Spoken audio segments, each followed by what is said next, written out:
Josh, we talked about maybe regional carriers. This is potentially an impact in an area where regional carriers have had an impact. Josh, when you think of maybe like better trucks, when you think of a slightly lighter footprint, warehouses more strategically placed, closer to metropolitans. To your point earlier about putting goods closer to the customer, do you think a lot of those changes that are kind of hallmarks of regionals have forced FedEx to maybe rethink some of their decades old kind of network design?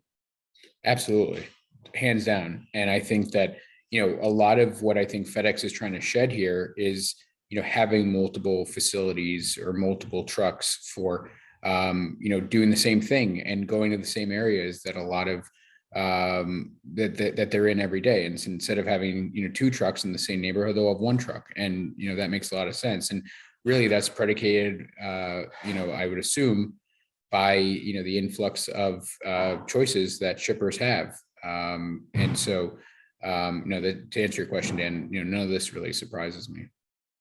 So I agree as well. I think there's, with more competition, some things we've already talked about, more options, more technology to enable them, certainly part of it as well. But then also, and this isn't just FedEx, you could say UPS, and then regionals being in the market too, is that ground service is a lot faster than it was years ago.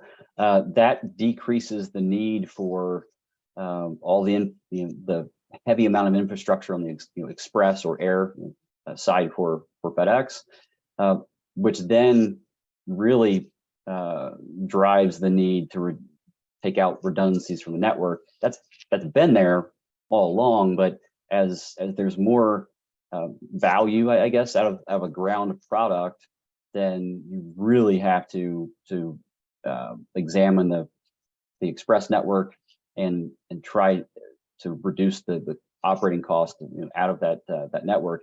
And to Josh's point, there's also on the pickup as well, but at the delivery side of having multiple drivers and assets, trailers and trucks, sometimes running almost not the same route, but being in the same area pretty much at the same time.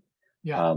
And I think so from that standpoint, really, I don't know how much FedEx had to do this at some point. And I think it's just been accelerated with some of the market changes in the last few years. I think it's a great point, Nate.